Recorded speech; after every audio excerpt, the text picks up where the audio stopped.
आप तमाम दर्शकों का आपके साथ मैं हूं ललिता। मेरी आवाज सुनो कार्यक्रम देख रहे हैं आप, जिसमें आज हम बात करेंगे सुगम्य भारत योजना की। उन तमाम दिव्यांगों के बारे में हम चर्चा करेंगे जिन्हें किसी न किसी तरह लाभ मिल रहा है और जो कोई लाभ से चूक जा रहे हैं। आखिर किन कारणों से उन्हें लाभ नहीं पहुंच पा रहा है या फिर उन तक सीधा सीधा प्रधानमंत्री की उन तमाम योजनाओं का लाभ पहुंच रहा है जो दिव्यांगों के खातिर चलाए जा रहे हैं।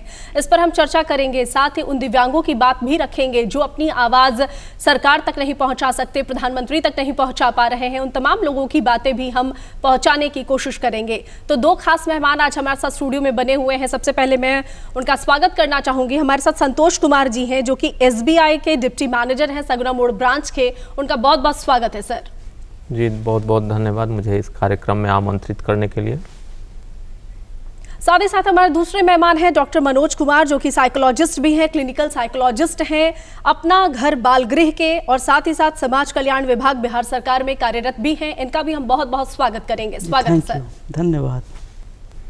बिल्कुल, तो हम इनसे चर्चा करेंगे, जानेंगे कि आखिर किस तरह से धरातल पर प्रधानमंत्री की योजनाएं जो हैं वो उतर चुकी है, लाभ मिल पा रहा है, अगर लाभ नहीं मिल पा रहा है तो किन कारणों से लाभ नहीं मिल पा रहा है, क्या चीज ऐसी की जाए कि इस योजना को पूरे लोगों तक यानी हर एक दिव्यांग तक पहुंचाया जा सके। सबसे पहले मैं शुरुआत करना चाहूंगी संतोष कुमार जी से। संतोष जी, मैं आपसे ये सवाल पहला ये करना चाहती हूँ, सुगम्य भारत योजना जिसे भारत सरकार ने दिव्यांगों की सुगमता के लिए चलाया है, क्या लगता है इसका कितना लाभ दिव्यांगों तक पहुंच पा रहा है, क्या कहेंगे आप?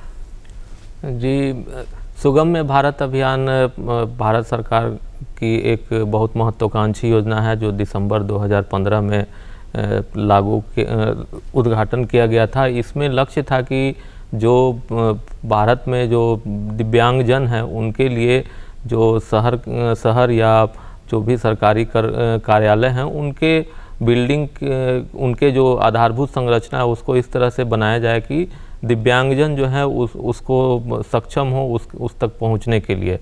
तो इसके द्वारा जो है बहुत सारे बिल्डिंगों के आधारभूत संरचना में बदलाव किया गया और जो अब नई बिल्डिंगें बन रही हैं उनमें इस तरह से बनाई जा रही हैं कि जो आम दिव्यांगजन हैं वहां तक पहुंच सकें और जो सरकारी कार्यालय में जो अपने काम होते हैं उसके वहां तक वो अपने आसानी से काम को करवा सकें। जो स्कूल कॉलेजेज हैं वहां पे वो पहुंच सकें, उसमें किसी तरह का कोई उनको भौतिक दिक्कत ना हो पहुंचने में।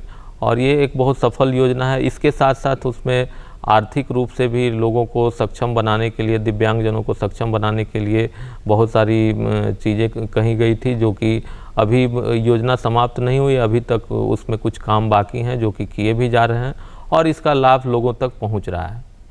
बिल्कुल, हमारे साथ मनोज कुमार जी हैं, डॉक्टर मनोज कुमार, साथ ही साथ समाज कल्याण विभाग में अपना घर बाल गृह के क्लिनिकल साइकोलॉजिस्ट भी हैं। मुझे मनोज जी आप बताइए कि सुगम्य भारत योजना को आप किस तरह से देखते हैं, क्योंकि आप बिहार में कार्य कर रहे हैं, लगातार कार्यरत हैं, तो प्रधानमंत्री की उन योजनाओं को जो दिव्यांगों तक पहुँच रही है किस प्रकार से मदद मिल रही है, क्या कहेंगे आप? सबसे पहले तो मैं माननीय प्रधानमंत्री का आभार व्यक्त करना चाहूँगा कि सुगम्य भारत जैसी योजना आज दिव्यांगजनों के लिए एक वरदान साबित हो रहा है। आप हर तरह की दिव्यांगता, अभी 21 तरह की जो दिव्यांगता है उसमें सुगम्य भारत अभियान अपने उस चरम स्थिति पर है कि आज बिहार में ये पूरी तरह से अमली जामा इसको पहनाने का काम किया जा रहा है। साथ बिहार सरकार का समाज कल्याण विभाग इसमें काफ़ी सक्रिय रोल में है। आप देख लें जितने भी पब्लिक ट्रांसपोर्ट है उसमें भी व्यवस्था कर दी गई है। इस सुगम्य भारत अभियान के तहत जितने भी सरकारी कार्यालय हैं उनको बाधा रहित बनाने का काम ज़ोर शोर से किया जा रहा है और जितने भी नए बिल्डिंग्स बन रहे हैं, जितने भी रेलवे जंक्शंस हैं, वहाँ सुगम्य भारत अभियान के तहत, एक अभियान के तहत इस मुहिम को बिहार सरकार करवा रही है जो काबिल तारीफ़ है।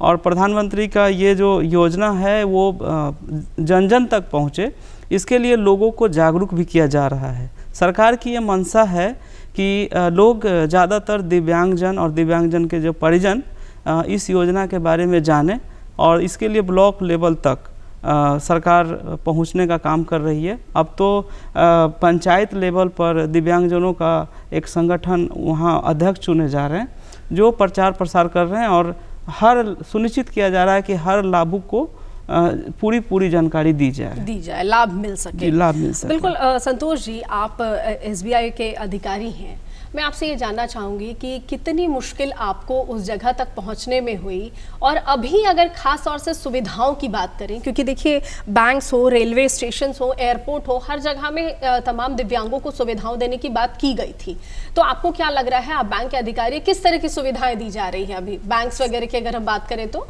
हाल ही में अभी बैंकिंग सेक्टर में एक नया शुरू हुआ है प्रोग्राम, जिसमें कि डोर स्टेप बैंकिंग के नाम से हम लोग जानते हैं। इसमें बुजुर्ग और जो दिव्यांगजन हैं, जिनको कि बैंक जाकर अपना कार्य कराने में थोड़ी सी तकलीफ़ होती है, तो उनके लिए बैंक जो है वो उन्हें जाने की ज़रूरत नहीं है, बैंक के सारे कामकाज उनके घर पे ही होंगे। उसके लिए कुछ शुल्क हैं जो कि दिव्यांगजनों के लिए महीने में 3 बार जो है उनको माफ़ होता है, मतलब कि 3 बार तक दिव्यांगजन जो है अपना अकाउंट से रिलेटेड जो कुछ खास सुविधाएं हैं वो अपने घर पे भी उठा सकते हैं। तो ये तो है कि बैंकिंग सुविधाओं के लिए बैंक डोर स्टेप बैंकिंग शुरू की। उसके अलावा ऋण वगैरह की भी सुविधा जो है बैंक दिव्यांगजनों को कम ब्याज दरों पे प्रोवाइड करती हैं, ताकि जो स्वरोजगार से जुड़े अवसर हैं वो उनको प्राप्त हो सकें। बिल्कुल। मनोज जी, आप मुझे बताइए कि आप यहाँ पर मौजूद हैं हमारे साथ, और मुझे जानकारी ये भी है कि समाज कल्याण विभाग बिहार सरकार अपना घर बाल गृह संचालित जो कर रहा है, तो ये बाल गृह आखिर कैसे कार्य करता है, किस तरह से कार्य किया जाता है, और ये ज़रा हमें बताइए पहले। पटना, राजधानी पटना में बाल गृह अपना घर बच्चों के लिए, ख़ासतौर से बालकों के लिए काम करती है। वैसे बालकों के लिए काम करती हैं जो भूले भटके हैं या किसी कारण से बिछड़ गए हैं घर से, और वैसे ज़्यादातर बच्चे जो कंडक्ट डिसऑर्डर के होते हैं, या कोई नशा ले रहे हैं, या माता पिता किसी कारण से छूट गए हैं, या वैसे भी बच्चे आते हैं जो परित्यक्त होते हैं। इसमें से 60% जो बच्चे होते हैं वो दिव्यांग ही होते हैं। दिव्यांगता के बारे में लोगों को थोड़ी कम समझ में होती है। अलग अलग तरह की दिव्यांगता है, जैसा कि 21 तरह का भी दिव्यांगता है, तो उसमें से और बच्चों में होने वाली जो दिव्यांगता है प्रमुख रूप से ऑटिज़म, मेंटल रिटार्डेशन हो गया, लर्निंग डिसेबिलिटी हो गई, इस तरह से मानसिक दिव्यांगता हो गई। तो इस तरह के बच्चों का विशेष रखरखाव होता है, उनका विशेष खान पान और उनका पुनर्वास का, और उनके लिए विशेषज्ञ चिकित्सक की ज़रूरत पड़ती है। तो ऐसे में माता पिता या ग्रामीण क्षेत्रों में या शहरी कुछ ऐसे भी परिस्थितियां हो जाती हैं जो लोग समझ नहीं पाते हैं, और बच्चों का उस तरह का ध्यान नहीं रख पाते हैं, और बच्चे इस कारण से बिछड़ भी जाते हैं।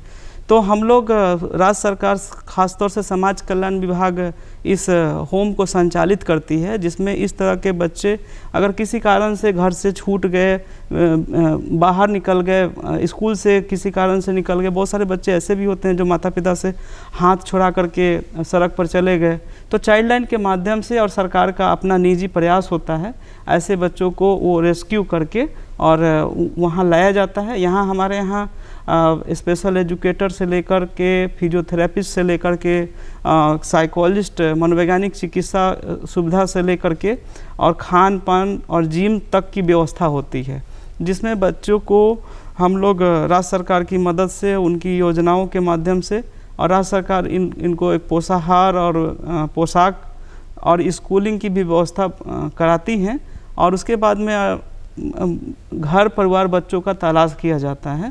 बिल्कुल। और एक बात बताइए मनोज जी कि आपने बच्चों पर खास जोर दिया, तो क्या बच्चियों के लिए भी है, ये पूरे जिले में अलग अलग है या सिर्फ जिले में, हमारे पटना जिला में है, और बच्चियों के लिए भी है? जी, ये पूरे बिहार में है। सिर्फ लड़कों के लिए भी होम होता है और लड़कियों के लिए भी होम होता है।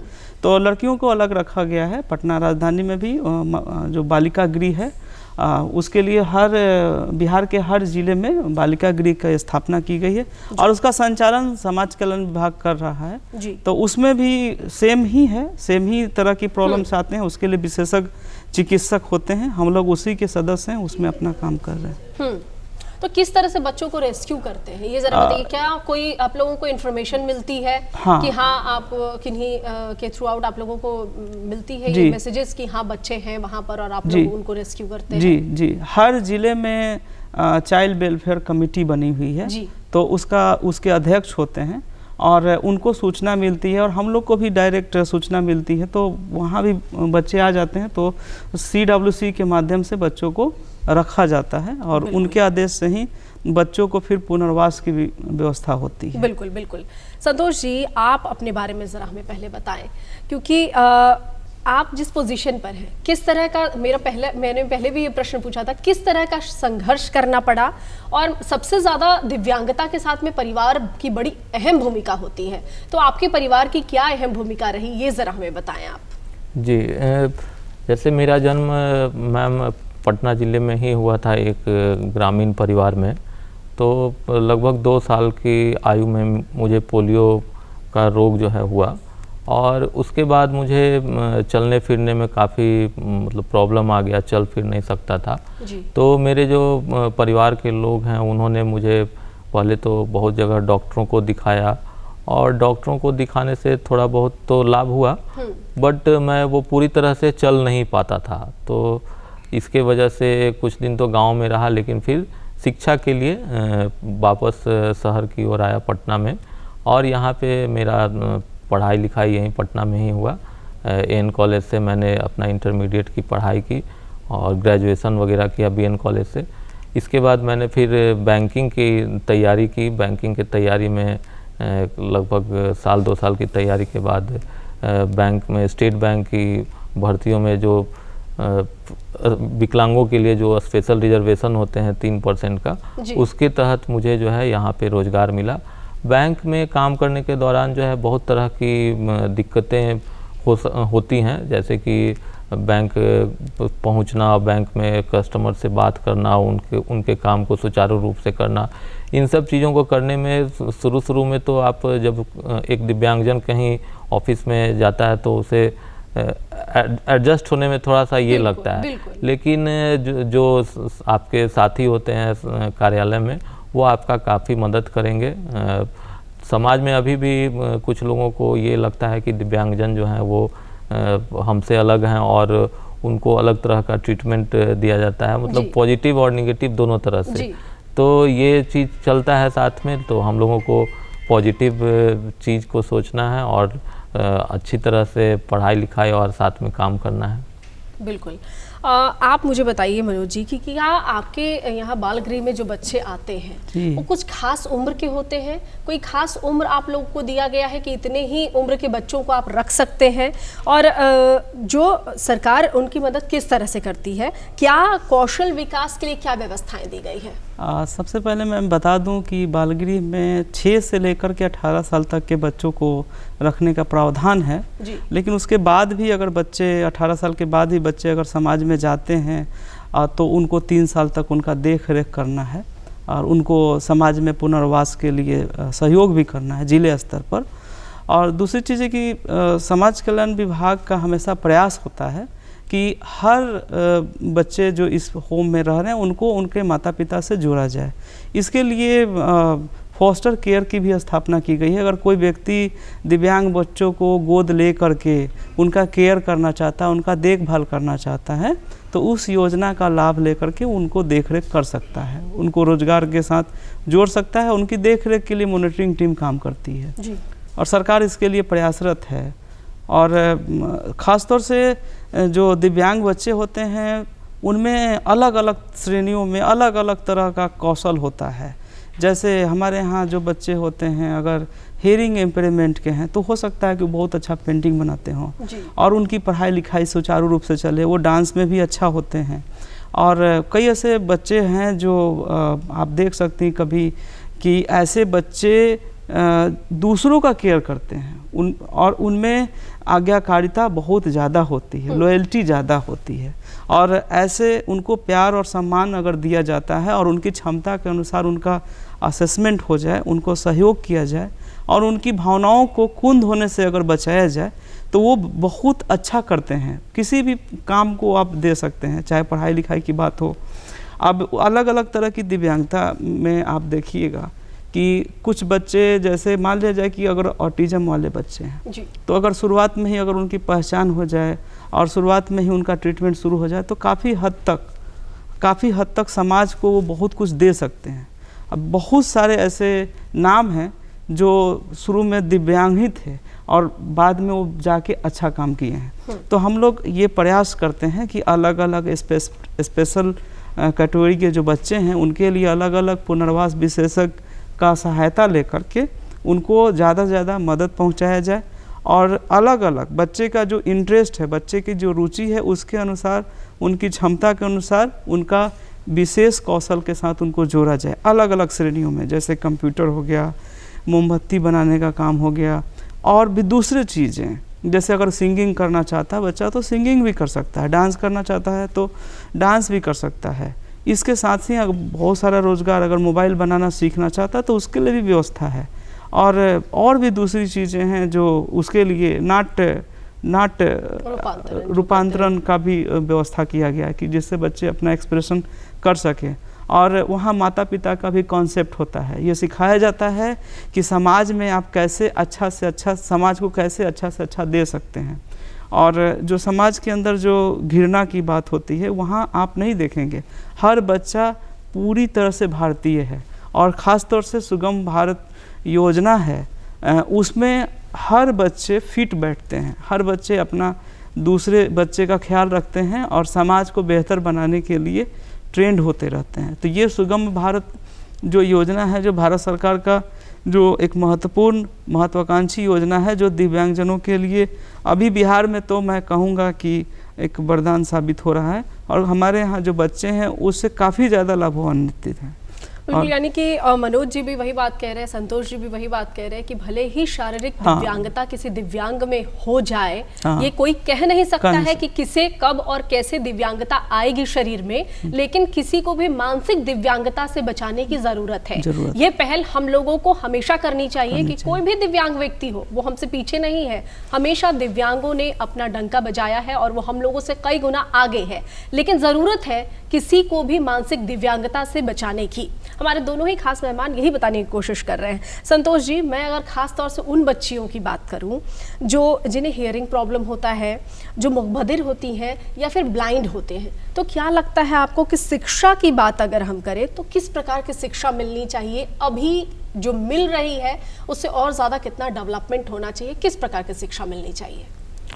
जैसा कि मनोज जी ने बताया कि जो मूक बधिर बच्चियाँ और जो ब्लाइंड बच्चियाँ होती हैं उनमें भी बहुत सारी खूबियाँ होती हैं जिसको कि निखारने की ज़रूरत है। जैसे कि मोमबत्ती बनाना या कंप्यूटर से रिलेटेड जो है उनको एजुकेशन अगर दिया जाए तो ये आगे चल के वो अपने क्षेत्र में काफ़ी काम कर सकती हैं। मूक बधिर बच्चियाँ जो हैं वो सिर्फ सुन नहीं सकती हैं, उसके अलावा काफ़ी जितनी भी काम होती हैं वो कर सकती हैं। तो हमारे ही ऑफिस में एक बच्ची हैं जो कि सुन नहीं सकती हैं, बट वो अपना सारा काम जो है अच्छे से करती हैं। तो उनको देख के ये लगता है कि इस तरह की बच्चियों को भी स्पेशल ट्रेनिंग अगर दी जाए तो वो किसी से पीछे नहीं रहेंगी, वो कंप्यूटर से रिलेटेड जितने तरह के काम होते हैं वो कर सकती हैं। बिल्कुल, कंप्यूटर से बेस्ड या फिर किसी भी तरह की चीज़ें सिखाई जाती हैं तो वो बहुत जल्दी अडॉप्ट कर लेती हैं। मनोज जी, आप मुझे ये बताइए कि आपने मुझे बताया कि आपके यहाँ पर कई सारे स्किल्स जो है डेवलप करने के लिए शिक्षा उन्हें दी जाती है, कंप्यूटर हो, डांसिंग हो, पेंटिंग हो या फिर कई चीज़ें अलग-अलग प्रकार से सिखाई जाती है। लेकिन क्या मैं एक बात पूछना चाहती हूँ कि आप लोग कंसल्ट कैसे करते हैं उन परिवारों से जिनके बच्चे छूट जाते हैं, जिनको आप अपना घर में रखते हैं? सबसे पहले चीज़ है कि हमारा बेसिक यह होता है कि अगर बच्चे की पहले मानसिक स्थिति का हम लोग पता लगाते हैं। अगर बच्चा अपने घर के बारे में, परिवार के बारे में अगर बता रहा है तो हम लोग वहाँ पर सोशल ऑडिट कराते हैं, सोशल इन्वेस्टिगेशन कराते हैं, सामाजिक इन्वेस्टिगेशन होता है और हर ज़िले में इसकी व्यवस्था है। DCPU हर ज़िले में स्थापित है बिहार में और वहाँ से उस एड्रेस पर लोकल थाना के माध्यम से भी हम लोग वहाँ घर तक पहुँचने की कोशिश करते हैं। और सबसे पहले हमारा काम होता है कि माता पिता को इसकी सूचना दें कि आपका बच्चा एक होम में है, तो वो अगर बच्चे को ले जाना चाहें तो उनका जल्दी से उनको सूचना देकर के हम लोग भेजने का काम करते हैं। लेकिन अगर किसी कारण से, सुरक्षा कारणों से अगर बच्चा नहीं जा पाया किसी कारण से, तो हम लोग उसको पूरी तरह से शिक्षा सहायता, शारीरिक स्वास्थ्य सहायता, मनोवैज्ञानिक सहायता और पुनर्वास की सहायता से हम लोग जोड़ते हैं और कोशिश करते हैं कि वो उसके अंदर जो क्षमता है, उसके अंदर जो इंटरेस्ट है, उसके अनुसार उसको कुछ काम मिले और वो भी समाज में जाकर के अपना योगदान करे। क्योंकि दिव्यांगता सिर्फ शारीरिक हो सकती है, लेकिन मानसिक दिव्यांगता नहीं होनी चाहिए। मानसिक दिव्यांगता से बचाने की ज़रूरत होती है और यही हमारा सुगम भारत अभियान के तहत हम लोग का मकसद भी है कि हर बच्चा, हर दिव्यांग व्यक्ति एक खास है, वो समाज के लिए एक यूनिक सोच रखता है और वो समाज में उतना ही बराबर का हिस्सेदार है जितना आम लोग हैं, और वो भी समाज के लिए उतने ही अहमियत रखते हैं जितने बाकी लोग। तो सब लोग एक हैं, वो अलग नहीं हैं। बिल्कुल संतोष जी, आपको क्या लगता है कि उन बच्चियों के लिए क्या करने की ज़रूरत है जो दिव्यांग हैं? किस तरह के बदलाव किए जाने चाहिए? अभी जिन बदलावों की ज़रूरत है, जो मान लीजिए कि दिव्यांग हैं उन तक योजनाएं नहीं पहुंच पा रही है, लाभ नहीं पहुंच पा रही है, सुदूरवर्ती इलाके में रहते हैं या शहरों में भी रहते हैं, तो क्या उनके लिए बदलाव किया जाना चाहिए? किस तरह के बदलाव किए जाने चाहिए? समाज में मैम अभी भी जो दिव्यांग जन है उनके लिए अलग तरह का लोग सोच रखते हैं कि वो कुछ कर नहीं सकते हैं। तो ये इस वजह से है कि जो हमारे समाज का जो निर्माण हुआ है उसमें जो जिस तरह का भी ढांचा खड़ा है वो दिव्यांगों के लिए नहीं है, वो जनरल पीपल्स के लिए है कि सिर्फ नॉर्मल आदमी ही जो है उसको एक्सेस कर सकता है। तो हमारे समाज के लोगों को पहले समझना होगा कि जो दिव्यांगजन है वो भी समाज का हिस्सा हैं, वो भी उसी तरह से नॉर्मल पीपल जैसे काम करते हैं वैसे कर सकते हैं। बस ज़रूरत है कि समाज में जो ढांचा खड़ा है पहले से, उस ढांचे को चेंज करना होगा। उसके लिए भौतिक ढांचा है, आर्थिक ढांचा है और शैक्षणिक जो ढांचा है, उन तीनों में बदलाव होना चाहिए।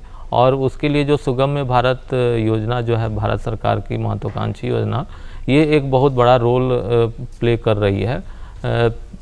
फिजिकल जो चैलेंजेज हैं स्टूडेंट्स के लिए और जो दिव्यांगजन जो काम करना चाहते हैं, तो वो एक सबसे बड़ा फैक्टर है। जैसे स्कूल कॉलेजेज में रैंप वगैरह की व्यवस्था जो है वो प्रॉपर अगर हो और उसका रख रखाव सही तरीके से हो, तो जो बच्चे हैं वो उनका पढ़ाई का जो रेशियो है वो बढ़ेगा।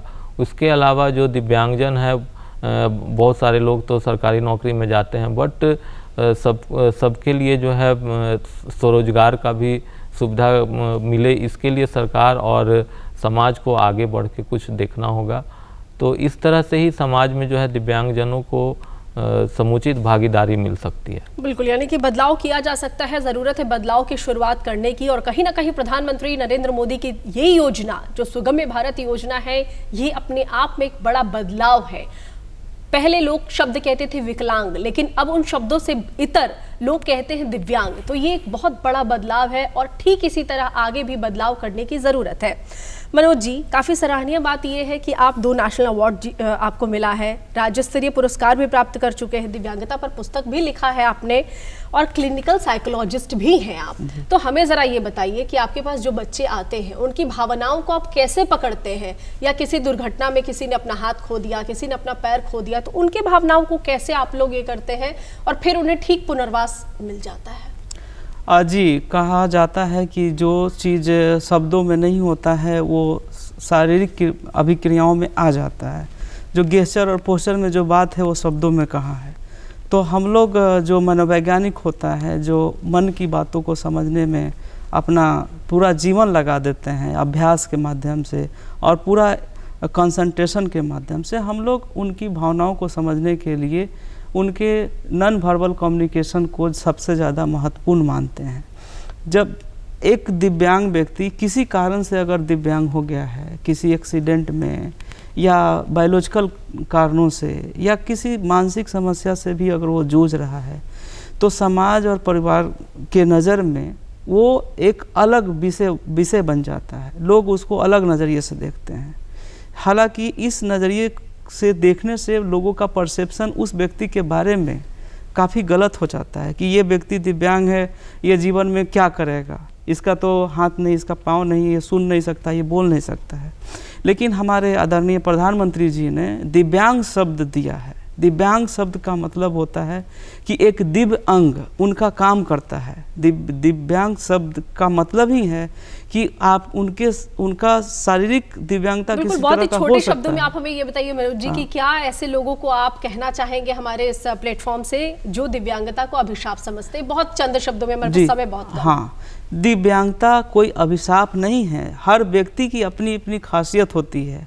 दिव्यांगता अगर उसका किसी एक पार्ट का है लेकिन बाकी दूसरी चीज़ें सुरक्षित हैं, मन उसका मन के ताकत से, मन की इच्छा शक्ति से, मन की खूबसूरती से, उसके सबकॉन्शियस से व्यक्ति यूनिक होता है और वो सारा चीज कर सकता है जो बाकी लोग कर सकते हैं। ये बताने की कोशिश कर रहे हैं कि दिव्यांग शरीर हो सकता है, मन दिव्यांग नहीं हो सकता है। जरूरत है उन दिव्यांगताओं को दूर करने की जो हमारे मन में घर कर चुकी है, इन लोगों को आगे बढ़ाने के लिए, प्रोत्साहित करने के लिए और साथ ही साथ जागरूकता लाने के लिए। आप दोनों ही मेहमान हमारे स्टूडियो में पधारे, इसके आपको बहुत बहुत धन्यवाद। थैंक यू, धन्यवाद। बिल्कुल, तो आप देखते रहे दूरदर्शन बिहार। मुझे दीजिए इजाजत, नमस्कार।